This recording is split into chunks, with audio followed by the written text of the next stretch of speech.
Hey everyone, welcome to another bonus episode of grave&bustrs.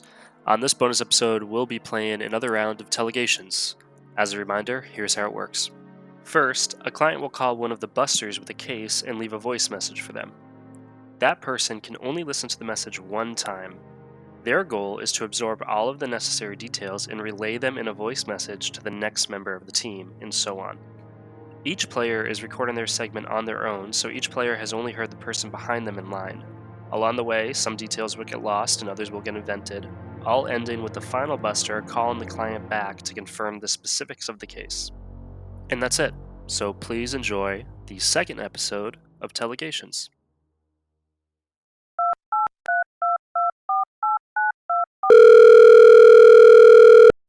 Hello? Hello? You gotta speak up. I can't quite hear you. Hello? I'm just kidding. It's me, Mr. B. This is just my voicemail. You didn't quite catch me there, but if you leave a message after the beep, I'll be sure to get back to you in short order. Have a blessed day, and beep. Just kidding. That was me beeping again. Here's the real beep. Hey there, Brad. It's your good pal DW Cobb.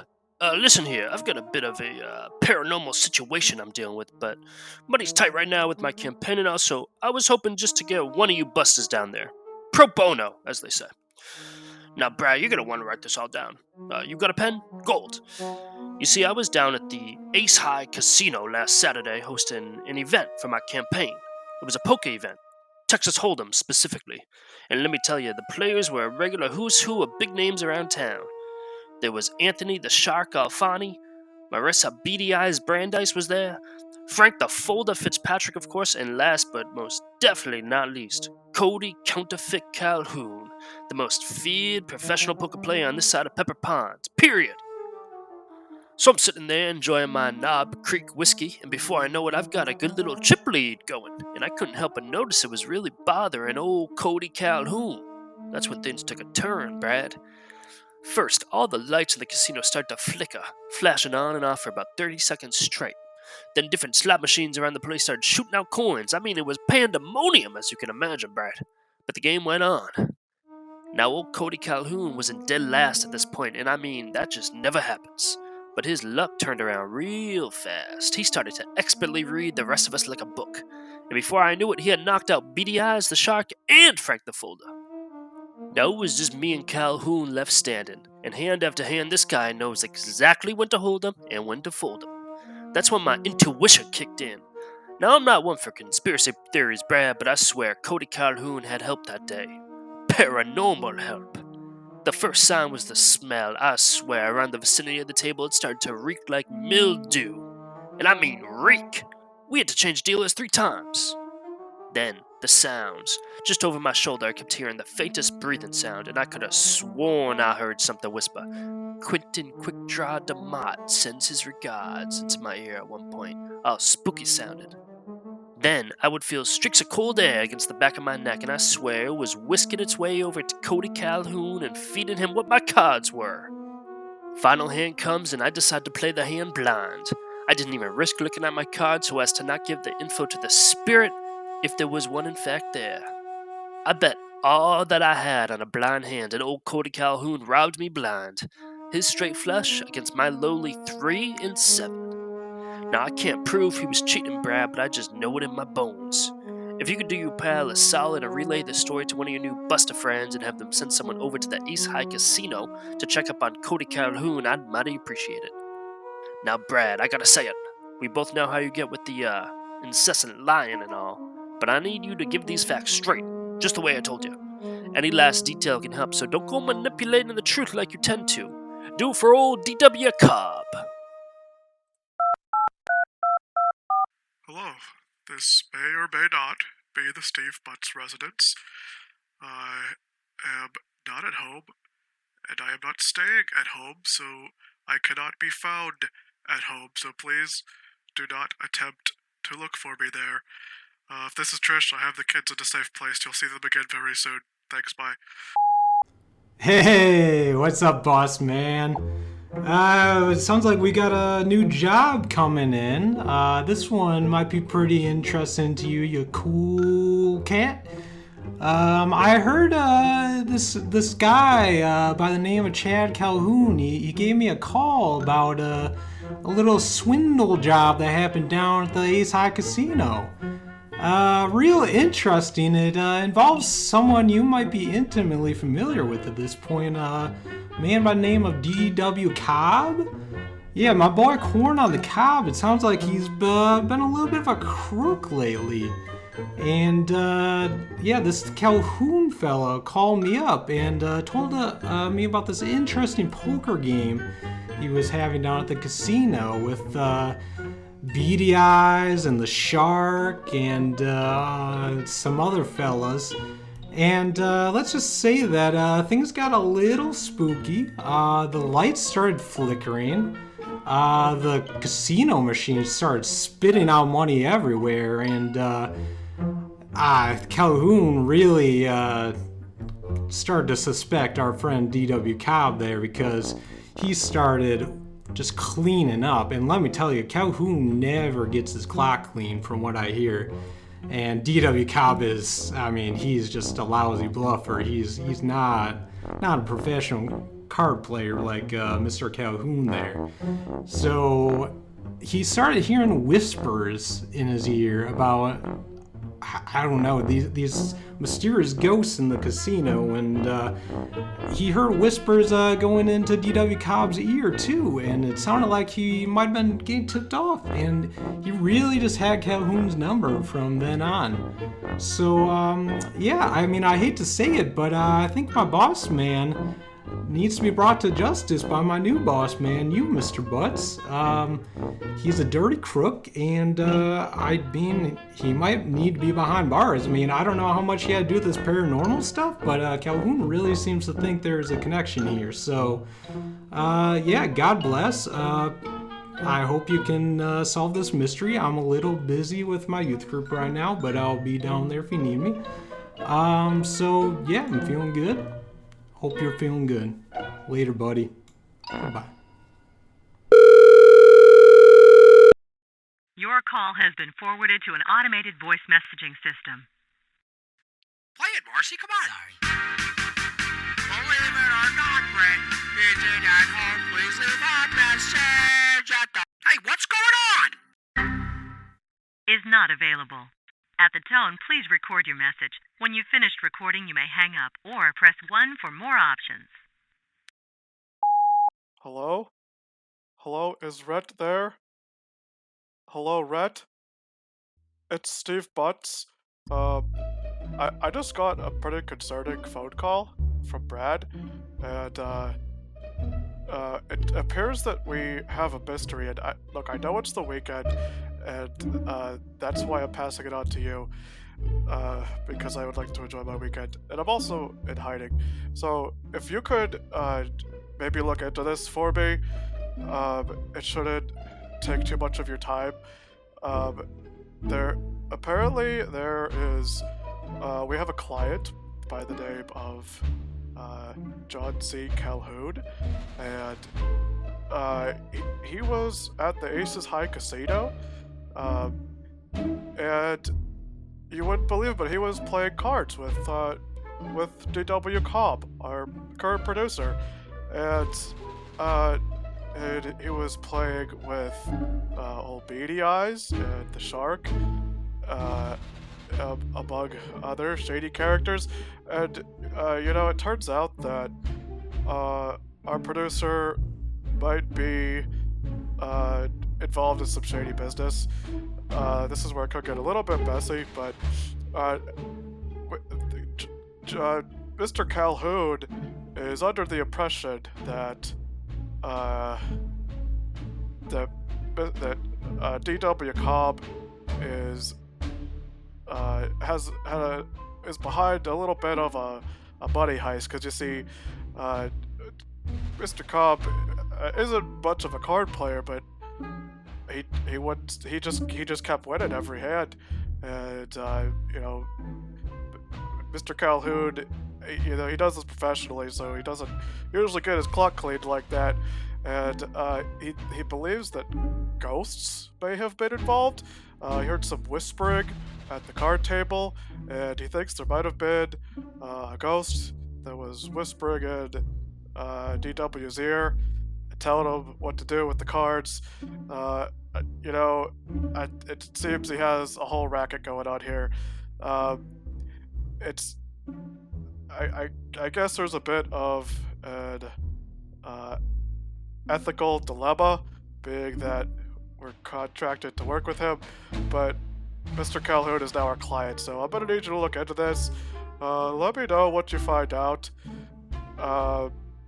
We could probably maybe see who would be willing to pay us more, and that might be where our loyalty's gonna go on this one. Let me know what you find. You cannot reach me on my house phone. I am not staying there. We'll talk about it later. Thanks, bye. Do you want to vote for a clown? A puppy eater? Some big city hotshot who ain't understand our strong pepper pond values? Do you want to vote for a woman who says she's giving y'all a discount, then she still charges you $50 entire dollars for your daughter's haircut when you could have just cut it for free yourself? And then she has the gall to make a Facebook post about bad customers asking for less money, blah, blah, blah, blah, blah. Do you want that? What about a man who can't even keep hold on his own body? You think he can keep your town safe if he can't even keep his body safe? You want that?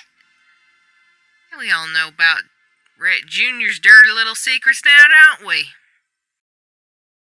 All this being the case, the only choice is someone better. We need someone strong, someone independent, someone who will fight for you.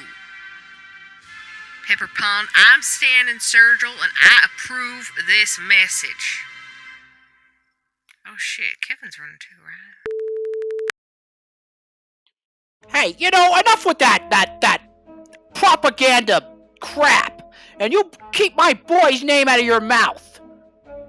Hello? Hello? Okay, look, it's the weekend. I'm out camping. And I get a phone call from, well, who do you know? Butts. I don't appreciate being interrupted on my weekend off to get told about a case. So I'm going to ask you a favor as a colleague, a respected colleague, aside from this smear campaign against my boy. I feel like we work well together. So pass this message along. Look into it for me. I want to relax. I got a client by the name of George Clooney. Okay, and I guess he was at the casino with D.W. Cobb. And they were shooting craps. And well, I have a feeling that D.W. Cobb's been using some loaded dice. Because he was winning. Winning every single roll. And there was a bunch of shady characters there, too. We had Hody the Clown. We had that redneck fella. Whole bunch of suspicious people. With our producer. Something crazy's going on here. But I don't know if it's just simply cheating. We have a feeling there's some ghosts involved in this. Our client does. Perhaps some sort of craps ghosts. I don't know. Not my jurisdiction. I'm the social media manager. What do I look like? Hello? Anyway, help me out. Goodbye.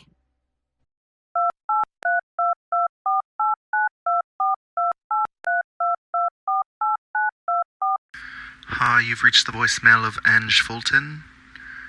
Hody, please take me back. If you're anyone else, please leave your name and number, and I'll get back with you. Ange? Alright, Ange, listen. You gotta just dump Hody already. You gotta let him go. You just gotta give him up. Alright? He's not gonna be a good mayor. He's not gonna be a good husband for you. You don't need him in your life. Okay? Listen, Rhett just called me and told me that there's some real shady shit going down. And it involves your man Hody.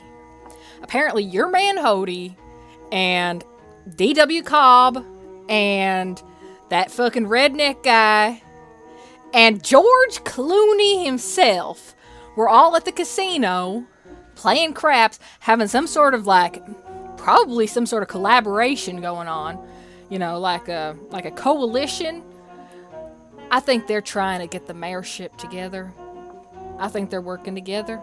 And I'm pretty sure that is against the Constitution of the United States of America. And meanwhile, apparently they were working with a ghost, or maybe... I'm not entirely sure. But it's the Craps Ghost. You've heard of the Craps Ghost, right?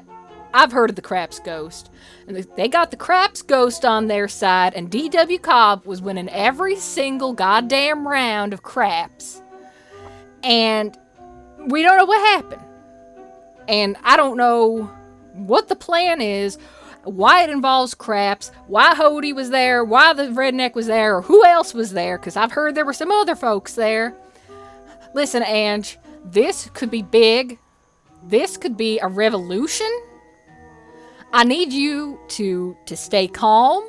You can't go running on back to Australia or wherever you're from, okay? We gotta work together. And we gotta do this while Rhett's on vacation. He's out camping. He doesn't need to deal with this stuff. I do feel a little bad. I said some mean things about his son. He deserved it, but you know, he is right. He is a respected member of our team. So let's do this for Rhett. Let's stop the Craps Ghost. Let's stop D.W. Cobb. And let's win this election. Alright, see you later.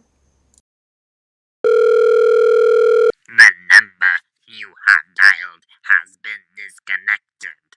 To proceed, please Venmo Mary Sue Mayfield 666 $25 to place this call.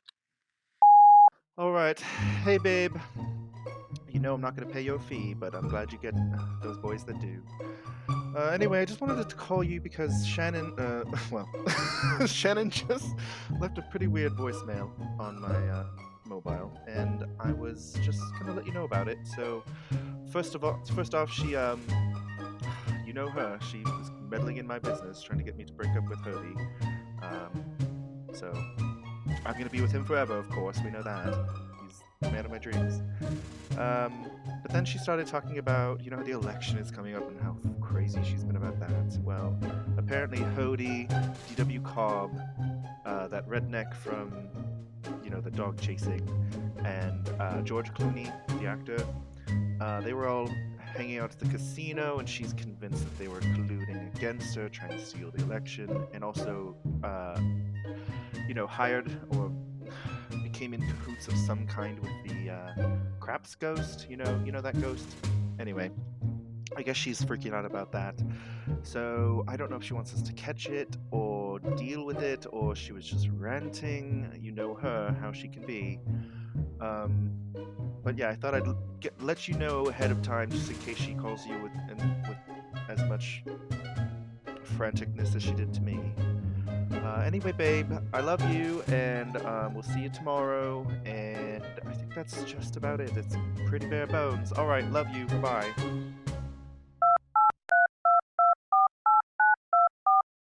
Well, hey there, you reached the voicemail of D.W. Cobb. Seems I'm not there right now, so if you could just leave a message, I'll be sure to get back to you just as soon as I can. Oh, and don't forget to vote for me for mayor at the upcoming elections. Vote D.W. Cobb. Oh, and don't vote for Shannon Sturgill, my main competitor. I'm pretty sure she's a murderer, and I think I have a whole lot of footage to back that claim up. Thank you. Hello, D.W. Cobbs. No, I will not vote for you. I'm going to vote for Well, I'm not gonna tell you my vote. My point is, I'm calling you because, I just had a voicemail from my best lover, Ange, and she said that, Shannon called her in a frantic manner because Shannon was afraid that George Clooney was, colluding with, well, who was she? Oh, George. Well, I'm just trying to remember. The dog eater. George Clooney and the dog eater are at a casino trying to get votes, and I think that, Shannon wants Ange and I to, I think she, well, who is this I'm calling again? I forget, anyways, Ange, left a voicemail for me about George Clooney at a casino, with a dog killer, and a ghost, and I don't know what she wants us to do, but I'm pretty sure it has to do with the election. Anyways, it was, just call me back because I'm very confused. Sincerely, Mary Sue Mayfield. Oh, it sounds like old Brad's up to his old lying ways again. Poor boy just can't seem to help himself. I swear one day that's gonna get him killed.